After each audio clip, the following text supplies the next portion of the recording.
మత్స్యకారుల సంక్షేమానికి వారి అభివృద్ధికి పనిచేసిన ఏకైక ప్రభుత్వం తెలుగుదేశం ప్రభుత్వం మాత్రమేనని, మళ్లీ ఇప్పుడు చంద్రబాబు నాయుడు నేతృత్వంలో కూటమి ప్రభుత్వం మత్స్యకారులకు అవసరమైన అన్ని పనిముట్లను వృత్తిని త్వరలోనే అందించనుందని టీడీపీ రాష్ట్ర అధికార ప్రతినిధి పిఠాపురం మాజీ ఎమ్మెల్యే వర్మ పేర్కొన్నారు. పిఠాపురం మహారాజకోట ఆవరణలో ఉన్న టీడీపీ కార్యాలయంలో ప్రపంచ మత్స్యకారుల దినోత్సవాన్ని మత్స్యకారులతో కలిసి మాజీ ఎమ్మెల్యే వర్మ నిర్వహించారు. మత్స్యకారులకు శుభాకాంక్షలు తెలుపుతూ స్వీట్లు పంచారు.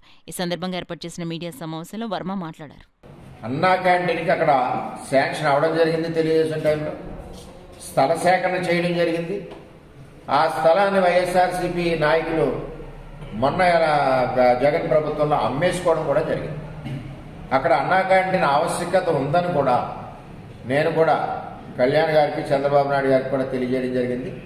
ఎట్టి పరిస్థితులు ఎంచేదంటే సంవత్సరానికి 2 నెలలు వేట విరామ సమయంలో మత్స్యకారులు ఇబ్బంది పడే పరిస్థితి ఉంది కాబట్టి అక్కడ ఎట్టి పరిస్థితుల్లోనే అన్నా క్యాంటీన్ ఉండాలని చెప్పి నేను ఇద్దరు నాయకులకి కూడా తెలియజేయడం జరిగింది.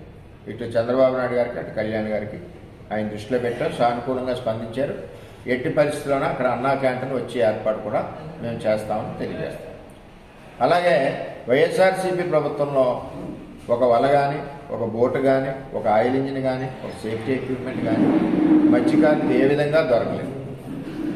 ఇప్పుడు ఈ కూటమి ప్రభుత్వంలో రావలసిన సదుపాయాలన్నీ, రావలసిన పనిముట్లన్నీ అన్నీ కూడా త్వరలోనే స్కీమ్స్ ప్రారంభమవుతాయి. మత్స్యకారులకు సపోర్టుగా ఈ కూటమి ప్రభుత్వం ఉంటుంది.